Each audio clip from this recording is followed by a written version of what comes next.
स्वागत है दोस्तों आपका हमारे YouTube चैनल शिक्षा रैंकर साइक्यू पर। आज के वीडियो में हम पढ़ने वाले हैं अफ्रीका जो कि अफ्रीका महाद्वीप जो कि विश्व भूगोल का एक महत्वपूर्ण भाग है।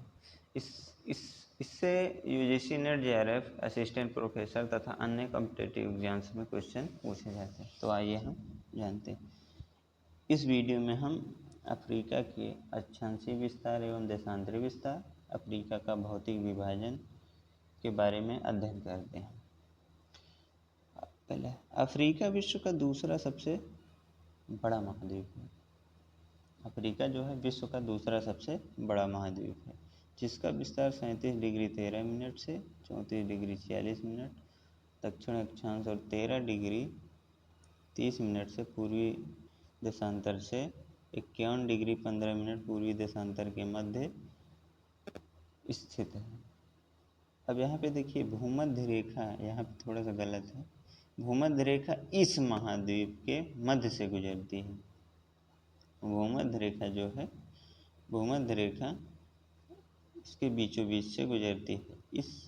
इस प्रकार अफ्रीका का अधिकांश भाग उष्णकटिबंध में स्थित है। अफ्रीका महाद्वीप के पूर्व में हिंद महासागर है, पश्चिम में अटलांटिक महासागर है, उत्तर में भूमध्य सागर है, दक्षिण में हिंद महासागर एवं अटलांटिक महासागर जहाँ मिलते हैं, सम्मिलन होता है। अब हम बात करते हैं अफ्रीका के भौतिक विभाजन की। अफ्रीका का भौतिक विभाजन, इसको हम 5 तरह से देखते हैं, 5 भागों में बांट कर पढ़ते हैं। एक है पर्वत, दूसरा पठार, तीसरा महान भ्रंश घाटी जो कि बहुत इम्पोर्टेंट है, यहाँ से बहुत सारे क्वेश्चन बनते हैं। महान भ्रंश घाटी, तीसरा है बेसिन, चौथा है रेगिस्तान। तो आइए एक एक करके हम जानें। पहला है पर्वत, माउंटेन। एटलस पर्वत। एटलस पर्वत का निर्माण क्रिटेशियस युग में हुआ। यह मोड़दार पर्वत है। मोड़दार का मतलब वलित पर्वत है। वलन पड़ने से जिन पर्वतों का निर्माण होता है। एटलस पर्वत भूमध्य सागरीय प्रदेश को सहारा मरुस्थल से अलग करता है। एटलस पर्वत जो है भूमध्य सागरीय प्रदेश को सहारा मरुस्थल से अलग करता है। जैसे ये देखिए मैप में, ऐसे देखिए,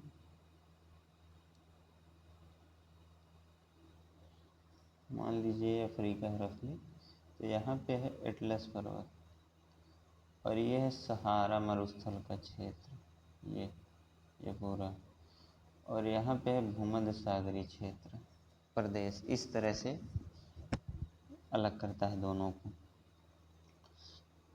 एटलस पर्वत कई पर्वत समूह से निर्मित है। इन श्रेणियों को उत्तर से दक्षिण इस तरह बांटते हैं। पहला टेल एटलस, यह टेल एटलस है। टेल एटलस मोरक्को, अल्जीरिया और ट्यूनीशिया में विस्तृत है, इसका विस्तार है। और मध्य एटलस का विस्तार मोरक्को में देखा जाता है। और तीसरा सहारा एटलस। सहारा एटलस अल्जीरिया में विस्तृत है। एटलस पर्वत सर्वोच्च शिखर माउंट तुगलक है। ये बहुत ही इम्पोर्टेंट है, कई बार एग्जाम्स में पूछा भी गया है। एटलस पर्वत का सर्वोच्च शिखर क्या है? माउंट तुगलक। और इसकी चट्टानें प्रीकैम्बियन युग की हैं। यहाँ पे प्राकृतिक संसाधन लौह अयस्क, सीसा, पारा, गोल्ड, नमक की चट्टानें, मार्बल आदि। अब हम देखते हैं आगे अहग्गर पर्वत।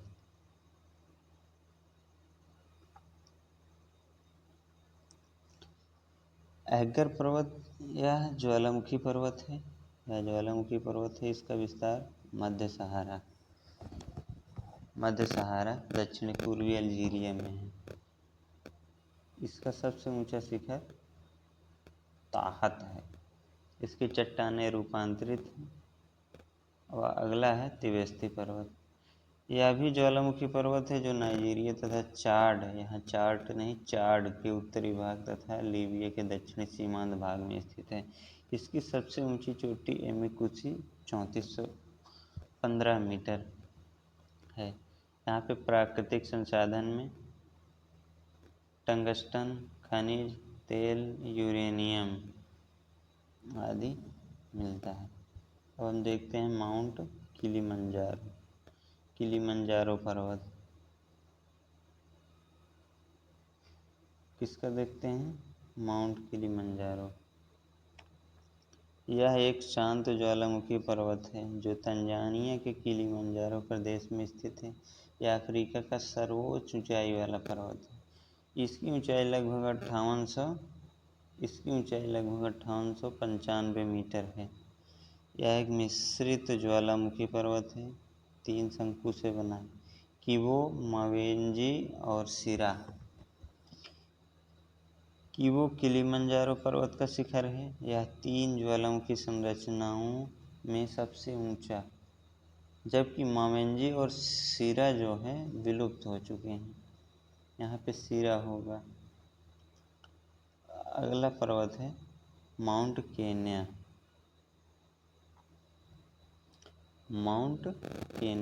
केन्या पर्वत। यह अफ्रीका की दूसरी सबसे ऊंची पर्वत चोटी है जिसकी ऊंचाई 51 से 99 मीटर है। माउंट केन्या ज्वालामुखी पर्वत है। यह भूमध्य रेखा पर है स्थित है। माउंट केन्या पर्वत जो है भूमध्य रेखा पर इसका विस्तार है। इसका विस्तार केन्या के पूर्वी भागों में तथा मध्य प्रांतों में है।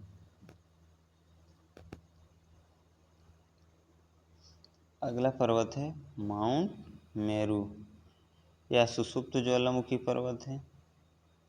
माउंट मेरू तंजानिया के अरूसा शहर के ठीक उत्तर में स्थित है। अगला पर्वत है माउंट एल्गन।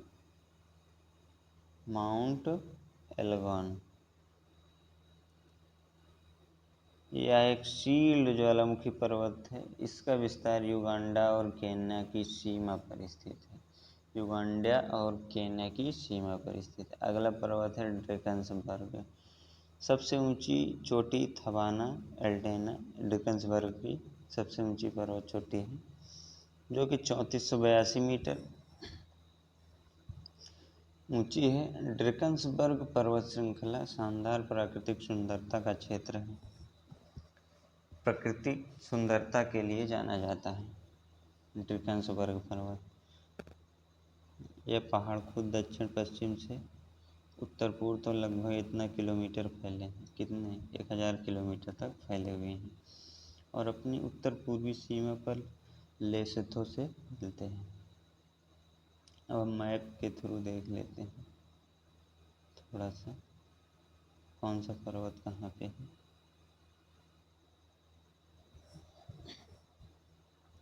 ये है माउंट एटलस पर्वत। ये सहारा मरुस्थल का क्षेत्र हो जाता है। और ये एटलस पर्वत ये भूमध्य सागरीय प्रदेश जो बोल रहा था। और ये है ड्रेकन्सबर्ग पर्वत। यहाँ पे माउंट किलिमंजारो। ये है अहगर पर्वत, तिबेस्ती पर्वत। अब आगे हम देखते हैं महान भ्रंश घाटी, द ग्रेट रिफ्ट वैली।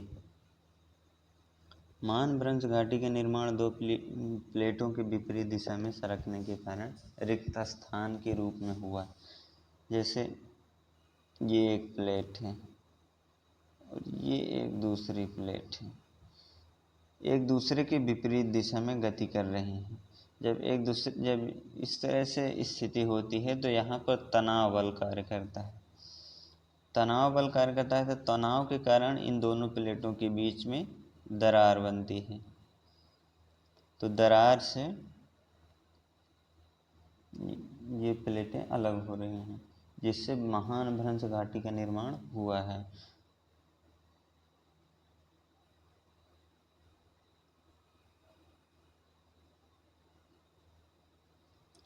तीन प्लेटें नुबियन, अफ्रीकी प्लेट, सोमालियाई प्लेट और अरेबियन प्लेट अलग अलग गति से विभाजित हो रही हैं। इसी तरह से द ग्रेट वैली एक विशाल भूवैज्ञानिक संरचना है जो उत्तरी सीरिया से लेकर पूर्वी अफ्रीका के मध्य मोजाम्बिक तक लगभग 6400 किलोमीटर तक विस्तृत है। यहाँ पे है सीरिया, इधर इस साइड। यहाँ से लेके मैप पूरा नहीं है, नहीं तो बता इसका विस्तार है। और इसका विस्तार मध्य एशिया के लेबनान में बेता घाटी, यहाँ पे बेता रहेगा, बेता घाटी से मोजाम्बिक के मलावी झील तक है। यह भ्रंश घाटी विश्व की सबसे लंबी भ्रंश घाटी है। इस तरह से इसका विस्तार हो रहा है। देखिए, ये एक प्लेट का नुबियन प्लेट है, ये सोमालियन प्लेट है। इसका संचलन इस तरफ है, इसका संचलन इस तरफ है। और अरेबियन प्लेट ये इधर जा रही है, ये इधर, ये दूसरे विपरीत ये भी है। और ये सोमालियन प्लेट की गति इस तरफ है, इस तरफ है। तो इसी तरह से महान भ्रंश घाटी का निर्माण हो रहा है।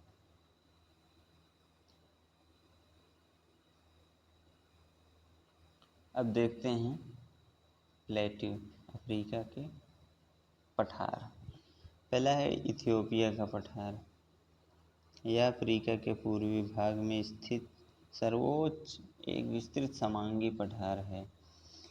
यह पठार इथियोपिया की भूमि के लगभग 2/3 भाग पर विस्तृत है। इसका विस्तार उत्तर पूर्वी इरिट्रिया में भी पाया जाता है। इसकी ऊंचाई 1500 से 2000 मीटर है। इथियोपिया उच्चभूमि कृषिगत गतिविधियों में संपन्न है। इथियोपिया उच्चभूमि कृषिगत गतिविधियों में संपन्न है, जिसका प्रमुख कारण यह है, मतलब यहाँ पर स्थित जो ज्वालामुखी मिट्टी है, जो कि काफ़ी तिलहन एवं खाद्य फसलों के उत्पादन में सहायक है। इस उच्चभूमि का विस्तार भूमध्य रेखीय उष्णकटिबंध क्षेत्र में है, जिसका कारण यहाँ पर्याप्त मात्रा में वर्षा होती है।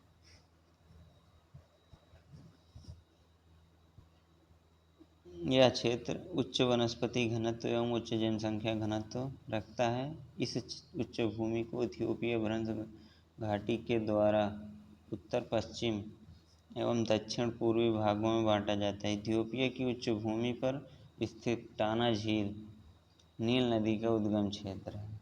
टाना झील से ब्लू नीली नील नदी का उद्गम होता है।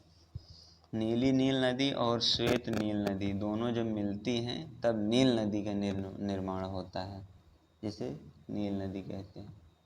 और ये सूडान में जाके मिलती हैं। सूडान में एक स्थान है अतबारा, वहीं के पास मिलती है।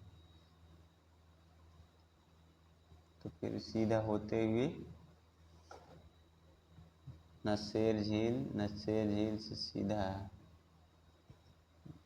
भूमध्य सागर में गिर जाती है। अब देखते हैं पूर्वी अफ्रीका का पठार। पूर्वी अफ्रीका का पठार यह अफ्रीका के मध्य पूर्वी भाग पर स्थित एक विस्तृत उच्च भूमि है, जिसका विस्तार युगांडा, केन्या, तंजानिया में है। इसकी ऊंचाई 1000 से 1500 मीटर के आसपास है। यह उच्च भूमि रिक्त घाटी के कारण पश्चिमी एवं पूर्वी तटीय पूर्वी भागों में बढ़ जाती है। इस उच्च भूमि की प्रमुख विशेषताएं ज्वालामुखी पर्वत और सपाट उच्च भूमि एवं भ्रंश घाटियां हैं। पूर्वी अफ्रीका के पठार की सर्वोच्च ऊंचाई केन्या में स्थित है, जहां इसकी ऊंचाई 8000 फीट तक है। यह पठार ज्वालामुखी पर्वतों से घिरा है। इसमें mount Meru, Kilimanjaro, mount Kenya, mount Elgon ज्वालामुखी पर्वत स्थित हैं। अब आगे है दक्षिणी अफ्रीकन पठार। इस उच्च भूमि का विस्तार दक्षिण अफ्रीका के लगभग 2/3 क्षेत्र से अधिक है। इस पठार की ऊंचाई पूर्व में अधिक है। इस उच्च भूमि का मध्य भाग वर्ल्ड घास प्रदेशों से आच्छादित है।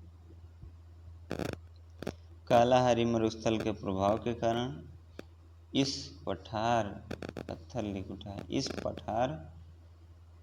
क्षेत्र की जलवायु शुष्क और गर्म होती है। क्यों? कालाहारी मरुस्थल के प्रभाव के कारण। जिसके कारण वनस्पतियों में कमी पाई जाती है। अब अगला है आहग्गर पठार।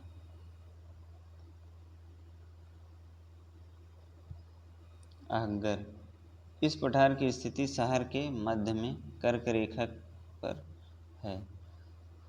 उत्तर दक्षिण विस्तार इसका 1550 किलोमीटर और पूर्वी पश्चिम विस्तार 2100 किलोमीटर है। इस पठार की संरचना बेसाल्टिक है, चट्टानों की है। इस पठार के उत्तरी पश्चिमी भागों में प्राकृतिक गैस के भंडार मिलते हैं। जो आहग्गर का पठार है, इसके उत्तरी पश्चिमी भाग में प्राकृतिक गैस के भंडार मिलते हैं। अगला है नामीब पठार। यह दक्षिण अफ्रीका के दक्षिणी भाग में स्थित एक ठंडा मरुस्थल है। इस मरुस्थल का विस्तार अटलांटिक तट पर 2000 किलोमीटर तटीय भाग में है, जो कि अंगोला, नामीबिया और दक्षिण अफ्रीका में विस्तृत है। नामीब का पठार, इसका पूर्व से पश्चिम विस्तार 50 से 60 किलोमीटर, उत्तर से दक्षिण विस्तार 200 किलोमीटर है। यहाँ औसत वर्षा 10 mm होती है। इसका क्षेत्रफल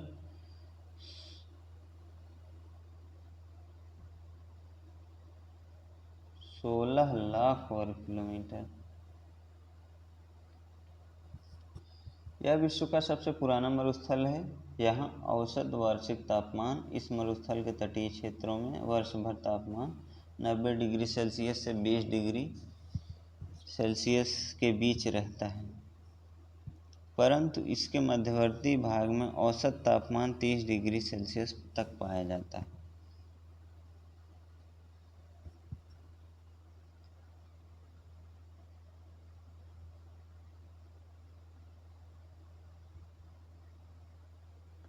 रात्रि का तापमान हिमांक बिंदु के नीचे चला जाता है। यह एक शुष्क और अनुनासिक मरुस्थल है। यहाँ जनसंख्या का निवास खनिज संसाधनों के क्षेत्र में मिलता है। जहाँ पर खनिज संसाधन पाए जाते हैं, वहाँ पर जनसंख्या विस्तृत है।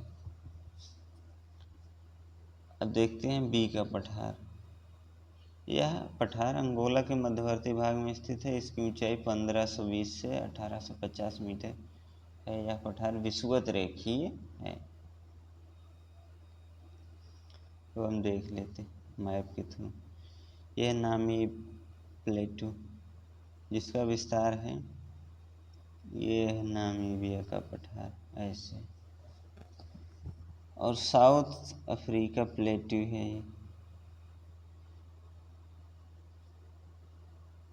इथियोपिया का पठार है, आहग्गर का पठार है, बी का पठार है, इसी तरह से है। अगला है बेसिन। बेसिन 5 है अफ्रीका की, 5 प्रकार की कुल हैं, 5। एक चाड बेसिन है, एक जाब बेसिन है, कांगो बेसिन है, कालाहारी बेसिन है, सूडान बेसिन है। चाड बेसिन पहला। यह बेसिन बंद जल संभर का उदाहरण है, जो कि चाड झील के आसपास केंद्रित है। इस बेसिन की प्रमुख विशेषता मरुस्थल तथा सवाना प्रदेश है। इसका विस्तार चाड देश का विस्तार अधिकतर भाग, नाइजर का पूर्वी भाग, Algeria, Libya, Sudan, Nigeria, Cameroon तथा मध्य अफ्रीका गणराज्य है। इस बेसिन का क्षेत्र वर्तमान में सिकुड़ना, जलवायु परिवर्तित, बड़े डैमों का निर्माण, सिंचाई में वृद्धि और घटते वजन का प्रभाव है, जिसके कारण चाड झील का क्षेत्रफल कम होता जा रहा है। यह बेसिन क्षेत्र अफ्रीका महाद्वीप के 8% भाग पर फैला है। इसका विस्तार क्षेत्रफल 24,34,000 वर्ग किलोमीटर है। इस बेसिन की प्रमुख विशेषता दलदली क्षेत्र, इसकी प्रमुख विशेषता दलदली क्षेत्र है जो वर्षा ऋतु के दौरान अधिकतर विस्तृत है। अगला है कांगो बेसिन।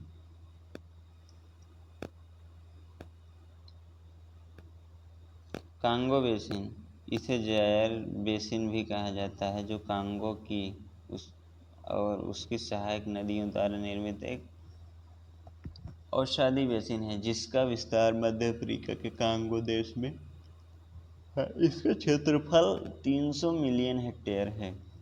इस बेसिन की प्रमुख विशेषताएं हैं कि यहाँ विषुवत रेखा सदाबहार वन है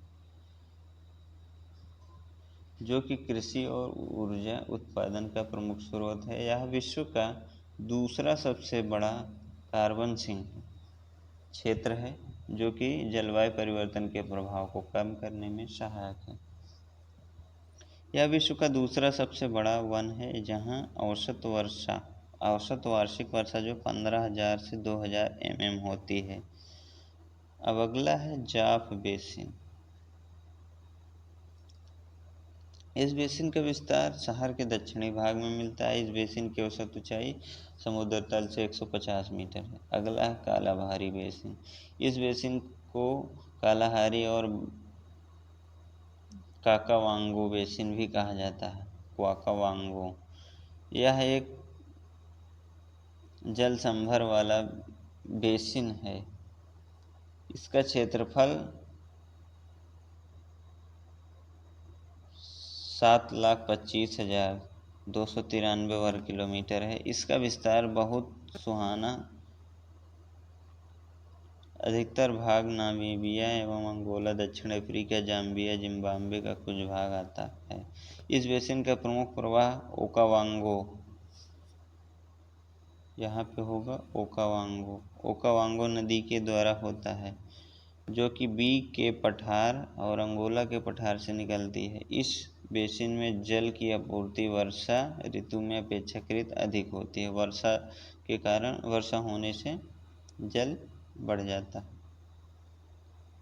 इस बेसिन का विस्तार सूडान और उसके आसपास के देशों में फैला है जो श्वेत नील और नीली नील नदियों के द्वारा निर्मित। इस बेसिन क्षेत्र में विश्व का अधिकतम दलदलीय क्षेत्र जिसे सूड दलदल के नाम से जाना जाता है, यहीं पे है सूड दलदल। सूडान बेसिन है, यहीं पे सूड दलदल है। इस बेसिन की प्रमुख विशेषता कृषिगत गतिविधियों में एवं जनसंख्या घनत्व अन्य किसी बेसिन की अपेक्षा यहाँ सर्वाधिक मिलता है। अब हम मैप में देख लेते हैं। यह है जाफ बेसिन, यह चाड बेसिन, यह सूडान बेसिन, यहीं पे है सूड दलदल, और यह कांगो बेसिन, यह कालाहारी बेसिन। कुल 5 बेसिन हैं।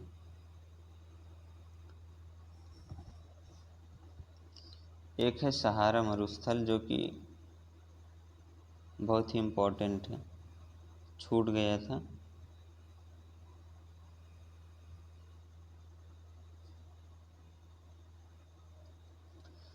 सहारा मरुस्थल जो कि अफ्रीका का सबसे बड़ा मरुस्थल है।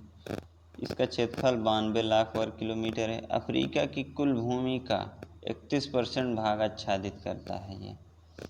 इसका विस्तार पूर्व में लाल सागर से पश्चिम में अटलांटिक महासागर तक है। इसकी उत्तरी सीमा एटलस पर्वत तथा भूमध्य सागर बनाते हैं। दक्षिण में यह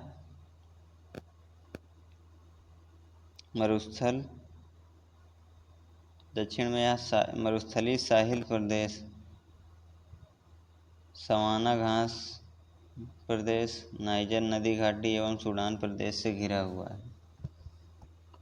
ईस्ट वेस्ट लेंथ, पूरब से पश्चिम इसकी लंबाई जो कि 4800 किलोमीटर है।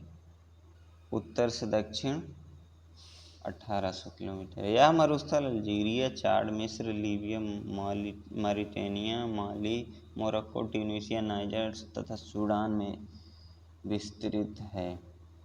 सहारा मरुस्थल की सर्वोच्च चोटी एमिकुसी है, 3415 किलोमीटर। Metre metre kilometre. यहाँ औसत तापमान ग्रीष्म ऋतु में 38 डिग्री सेल्सियस से 40 डिग्री। इस मरुस्थल में दैनिक तापांतर सर्वाधिक देखने को मिलता है, जहाँ दिन का तापमान, यहाँ पिन लिखा हुआ है, दिन का तापमान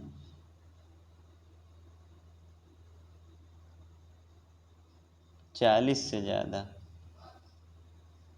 दिन का तापमान 40 से ज़्यादा, 40 से ज़्यादा। वहीं रात्रि का तापमान 13 से 30 डिग्री माइनस में चला जाता, 13 से 30 डिग्री, माइनस में नहीं, 13 से 30 डिग्री सेल्सियस हो जाता है। यहाँ पर हवाएं, ये महत्वपूर्ण है। सिराको, यह सहारा मरुस्थल से इटली में प्रवाहित होने वाली गर्म वायु है, जो बालू के कणों से युक्त होती है। मरुस्थल से चलने के कारण यह बालू के कणों से युक्त होती है, इसलिए जो इटली में वर्षा होती है वह लाल रंग की होती है, इसी कारण है। मिस्र में इसे खमसिन, लीबिया में गिबली तथा ट्यूनीशिया में चिली के नाम से जाना जाता है। हरमट्टन, दूसरी है हरमट्टन। ये शुष्क धूल भरी पवनें हैं जो पश्चिमी सहारा क्षेत्र में उत्तर पूर्व की ओर बहती हैं। हरमट्टन को पश्चिमी सहारा क्षेत्र में डॉक्टर विंड भी कहा जाता है, क्योंकि यह पश्चिम की नम हवा से राहत प्रदान करती है। ये पश्चिम की नमी से युक्त होती है, तो ये राहत प्रदान करती है। अगला है कालाहारी मरुस्थल। ये मरुस्थल का 2-3 ही छूट गया है। कालाहारी मरुस्थल या रेतीला बलुई मरुस्थल है। उष्ण शुष्क गर्म मरुस्थल है। विस्तार इसका नामीबिया, बोत्सवाना, दक्षिण अफ्रीका। इसका क्षेत्रफल इतना वर्ग किलोमीटर। पूर्ण रूप से रेगिस्तान नहीं है ये, क्योंकि दक्षिण पश्चिम में 175 mm वर्षा होती है। उत्तरी मध्य भाग में वर्षा अच्छी हो जाती है, जिससे घास के मैदान बनते हैं, जो पशुचारण के लिए उपयुक्त होता है। सीधी सी बात है, पशुचारण होगा तो जनसंख्या भी वहाँ कुछ निवास करेगी। ग्रीष्म ऋतु का औसत तापमान यहाँ पर होता है -20 डिग्री सेल्सियस से 40 डिग्री सेल्सियस, और शीत ऋतु का औसत तापमान 0 होता है। यहाँ प्राकृतिक संसाधन में कॉपर, निकेल, यूरेनियम, डायमंड आदि। यहाँ पे जो ट्राइब्स हैं ये बुशमैन ट्राइब्स निवास करती हैं ना। अब अगला है नामीब मरुस्थल। नामीब मरुस्थल का पश्चिमी भाग एक ठंडा मरुस्थलीय क्षेत्र है। इस मरुस्थल का भाग अफ्रीका के अटलांटिक तट पर 2000 किलोमीटर तटीय भागों में, जो कि अंगोला, नामीबिया और दक्षिण अफ्रीका में विस्तृत है। इसका विस्तार ईस्ट वेस्ट 50 से 160 किलोमीटर, नॉर्थ साउथ से 2000 किलोमीटर। औसत वर्षा यहाँ पे 15 से 50 mm। क्षेत्रफल इसका है 1,60,000 वर्ग किलोमीटर। यह विश्व का सबसे पुराना मरुस्थल है, ये ध्यान रखने योग्य है। यह विश्व का सबसे पुराना मरुस्थल है। पूरे विश्व का सबसे पुराना मरुस्थल कौन सा है? तो है नामीबिया मरुस्थल।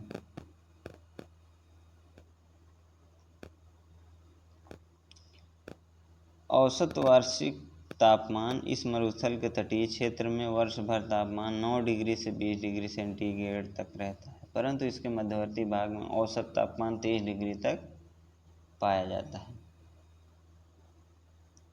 ये है सहारा मरुस्थल, द ग्रेट डेजर्ट।